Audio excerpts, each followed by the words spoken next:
હાલો નમસ્કાર, મારું નામ છે જયદીપ મકવાણા અને સ્વાગત છે તમારું આપણી યુટ્યુબ ચેનલ એટલે કે મકવાણા ટેકનોલોજી યુટ્યુબ ચેનલમાં. જો હજી સુધી સબસ્ક્રાઈબ ન કર્યું તો સબસ્ક્રાઈબ કરી લેજો. આજે આપણે વાત કરીશું જે પાછલા વિડીયોમાં આપણે જે વાત કરી હતી આધાર ઓટીપી વિશે અને ફેસ રિડેક્શન વિશે, જે રેશન કાર્ડ ઈ-કેવાયસી માટે, તો એમાં ઘણા મિત્રોની કોમેન્ટ આવી હતી કે આમાં પ્રોબ્લેમ થાય છે. તો આજે આપણે એ પ્રોબ્લેમનું સોલ્યુશન કરી આપશું. તો ચાલો શરૂ કરીએ વિડીયોને. વિડીયો સારો લાગે તો લાઈક કરી દીજો અને ચેનલ ઉપર નવા હોય તો સબસ્ક્રાઈબ કરતા જઈજો, જેથી કરી અમને મોટિવેશન મળતું રહે. તો ચાલો શરૂ કરીએ. ઘણા મિત્રોની કોમેન્ટ આવી હતી કે ફેસમાં યરીર આવે છે, સોફ્ટવેરમાં યરીર આવે છે, થતું નથી, ઓટીપી નથી મળતો. તો જો આ ફરીથી તમારા માટે વિડીયો બનાવું છું, લાઈવ કરીને દેખાડું છું તમને. જો આ રીતે બધા સ્ટેપ આપણે તો આગળના વિડીયોમાં જેમ કમ્પ્લીટ કર્યા હતા એ જ રીતે આમાં છે. આ ચેક માર્ક કરીને, જ્યાં નિશાન માર્યું ત્યાં ચેક માર્ક કરીને અને કાર્ડની વિગત મેળવવા માટે ક્લિક કરી દેવાનું. તમારું રેશન કાર્ડ લિંક કરો. આ નવા કસ્ટમરનું કરું છું એટલા માટે ફરીથી કરું છું આવી રીતે સ્ટેપ બાય સ્ટેપ, ફરીથી A to Z. તમારા રેશન કાર્ડનું લિંક કરવા માટે ક્લિક કરવા માંડો, અહીંયા ક્લિક કરી દેવાનું. હવે અહીંયા ઉપર પાછળ જેમ આગળ કર્યું હતું આપણે એ જ રીતે રેશન કાર્ડ નંબર નાખી અને નીચે આધાર કાર્ડના 4 આંકડાનો નંબર નાખી દેશું અને સબમિટ ઉપર ક્લિક કરી દેવાનું. અહીંયા ક્લિક કરી દેવાનું રેશન કાર્ડ નંબરને બધું ફિલ કરી. હવે જુઓ અહીંયા કણે રેશન કાર્ડ નંબરને એ આવી ગયું છે. હવે અહીંયા હું સહમતિ સ્વીકાર કરું છું એના ઉપર ક્લિક કરી અને આધાર ઓટીપી ઉપર ક્લિક કરી દેવાનું. જો મિત્રો તમારા માટે ફરીથી લાઈવ કરું છું આ બધું, જેથી કરી તમને કોઈ મિસ્ટેક ન થાય. હવે જો આ ચેક માર્કનું નિશાન છે તેની ઉપર ક્લિક કરી અને ઓટીપી મંગાવી લેશું આપણે. જો આ રીતે હવે ઓટીપી આવે એ ઓટીપી અહીંયા ફિલ કરી દેવાનું. હવે તમારા રજિસ્ટર મોબાઈલ ઉપર એક ઓટીપી આવશે. જો આ રીતે એ ઓટીપી જોઈને અને વેરીફાઈ કરી લેવાનું. એટલે આ રીતે વેરીફાઈ થઈ જશે. વેરીફાઈ થઈ જાય એટલે પછી આગળનું સ્ટેપ ઓપન થઈ જશે. આ રીતે જો ઉપર તમારો રેશન કાર્ડ નંબર આવી જશે. હવે આ કોડ લખેલો છે ત્યાં કણે જાઓ એટલે કોડ દેખાય 4553, એ અહીંયા કણે એન્ટર કરી દેવાનો. આ 4553 જ્યાં દેખાય એ અહીંયા કણે ફિલ કરી દેવાનો. પછી આ કોડના સભ્યોની વિગત મેળવો તેના ઉપર ક્લિક કરી દેવાનું. હવે જો આ રીતે રેશન કાર્ડમાં જેટલા સભ્યો હશે એ બધાનું અહીંયા નામ ઓપન થઈ જશે. એક પછી એક વેરીફાઈ કરતું જવાનું ઈ-કેવાયસી. હવે ગમે તે સભ્યોનું ઈ-કેવાયસી કરવું હોય તો અહીંયા એરો ઉપર ક્લિક કરવાનું. જેવું તમે એરો ઉપર ક્લિક કરશો એટલે બધા નામ ખુલશે. એમાંથી જેનું કરવાનું છે ઈ-કેવાયસી એના નામ ઉપર ક્લિક કરી દેવાનું.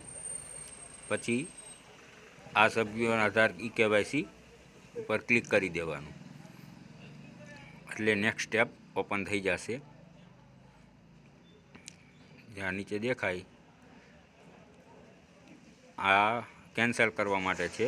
તો આપણે ઈ-કેવાયસી કરવાનું છે તો આપણે સ્ટેપ 2 ઉપર ક્લિક કરી દેશું. હવે અહીંયા હું સહમતિ છું એ ચેકબુક ઉપર ક્લિક કરી દેવાનું અને ઓટીપી જનરેટ કરો એની ઉપર ક્લિક કરશો એટલે ફરીથી તમારા મોબાઈલ ઉપર એક ઓટીપી આવશે. એ ઓટીપીને અહીંયા ફિલ કરી દેવાનો. જો ઓટીપી તમને મળવામાં પ્રોબ્લેમ થતો હોય તો રીસેન્ટ ઓટીપી કરી દેવાનો. કારણ કે ઘણી વખત એવું થાય કે ઓટીપી ના મળે તો રીસેન્ટ ઓટીપી કરી દેવાનો. હવે ઓટીપી ચકાસો ઉપર ક્લિક કરી દેશો એટલે તમારું આરડી જે સોફ્ટવેર છે એ ખુલી જશે. હવે ઘણા મિત્રોની એવી કોમેન્ટ હતી કે આ સોફ્ટવેર હાલતો નથી, તો 3-4 વખત ઉપરા ઉપરી ટ્રાય કરો અને જો તોય ન થાય તો 2-3 દિવસ રાહ જુઓ, પછી પાછી ટ્રાય કરો તો જરૂરથી બીજી ફેરે ટ્રાય કરજો. ચહેરા ઉપર ક્લિક કરશો, 2-3 વખત ટ્રાય કરશો તો લગભગ ખુલી જ જશે 99%. અને જો ન ખુલે તો 2-3 દિવસ રાહ જોઈ લ્યો, પછી પાછી ટ્રાય કરજો. જુઓ આ ખુલી ગયું. 2-3 વખત ટ્રાય કરશો એટલે ઓપન થઈ જ જશે. અત્યારે શું છે કે એકયારે ઝાઝા લોકો આ સોફ્ટવેરનો યુઝ કરે છે, એ કારણે કદાચ પ્રોબ્લેમ આવતી હોય. મારે પણ પ્રોબ્લેમ આવે છે, તો તમારે પણ હોઈ શકે પ્રોબ્લેમ આવતી હોય છે. કારણ કે ઘણા મિત્રો કોમેન્ટ કરતા હતા કે આમાં ખુલતું નથી, એરર આવે છે, OTP નથી મળતો. તો એનું મેઇન કારણ એ જ છે કે એકસાથે ઝાઝા લોકો આ સોફ્ટવેરનો યુઝ કરતા હોય છે, એટલા માટે આ સોફ્ટવેર હેક થઈ જતો હોય છે, જેના કારણે તમને OTP મળતો નથી અથવા તો ફેસ એરર આવતું હોય છે. તો આપણે અત્યારે ચાલુ થઈ ગયું છે, તો પ્રોસીડ ઉપર ક્લિક કરી અને ફોટોસ કેપ્ચર કરી લેશું. જો આ રીતે ખુલી જાય એટલે ફોટોસ કેપ્ચર કરી લેવાનું. અને ફોટો પાડો ત્યારે એક વાતનું ધ્યાન રાખવું કે પાછળ વ્હાઇટ બેકગ્રાઉન્ડ આવવું જોઈએ, જ્યાં પરછાયો તમારો ન આવવો જોઈએ. જો આ રીતે ફોટો ઓપન થઈ જશે એટલે આ રીતનું EKYC થઈ જશે. હવે અહીંયા EKYC ડિટેલ્સ ઉપર ક્લિક કરી ચેકબુક ઉપર અને મંજૂરી વિગત મોકલો એના ઉપર ક્લિક કરી દેવાનું. જ્યાં ગ્રીન દેખાય છે તેની ઉપર, જેવું એની ઉપર તમે ક્લિક કરશો એટલે તમારી ડિટેલ્સ સબમિટ થઈ જશે. જો આ તમારી ડિટેલ બધી સબમિટ થઈ ગઈ છે અને આ ભાઈનું EKYC સક્સેસફુલ કમ્પ્લીટ થઈ ગયું છે. તમારે પણ પ્રોબ્લેમ આવે તો 1-2 દિવસ રાહ જોવી અથવા 2-3 વખત ઉપર ટ્રાય ચાલુ રાખવી, જેથી કરી સોફ્ટવેર હેકબેક હોય તો પણ તમારું લાગી જાય તો આ થઈ જશે. જો હવે જોવા માટે આ આધાર EKYC ઉપર ક્લિક કરી દેવાનું અને આ ફરીથી ટ્રાય મારવાની.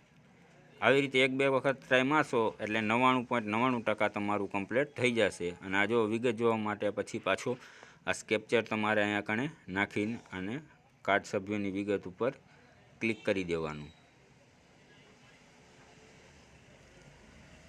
આ રીતે આ વિગત ઉપર ક્લિક મારશો તપાસણી માટે.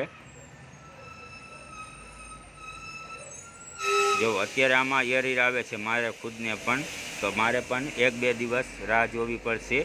તો તમારે પણ આ રીતે પ્રોબ્લેમ થતું હોય તો ચિંતા કરવાની કાંઈ જરૂર નથી. 1-2 દિવસ પછી પાછા ટ્રાય મારજો અથવા તો ઉપરી ટ્રાય મારવાનું ચાલુ રાખજો, એટલે 99.99% તમારું જે પ્રોબ્લેમ આવે છે એ પ્રોબ્લેમનું સોલ્યુશન થઈ જશે.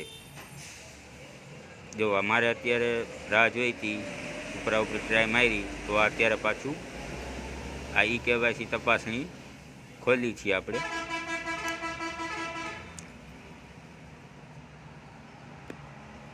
ઓટોમેટિક જ અહીંયા રેશન કાર્ડ નંબર આવી ગયો છે અને EKYC ઉપર ક્લિક કરશું. જો હજી ખુલતું નથી આપણે. તો આશા કરું છું કે આ વિડીયો તમને પસંદ આવ્યો હશે. વિડીયો પસંદ આવ્યો હોય તો લાઈક કરી દો, ચેનલ ઉપર નવા હોય તો સબસ્ક્રાઈબ કરતા જઈજો આવા જ અવનવા વિડીયો જોવા માટે.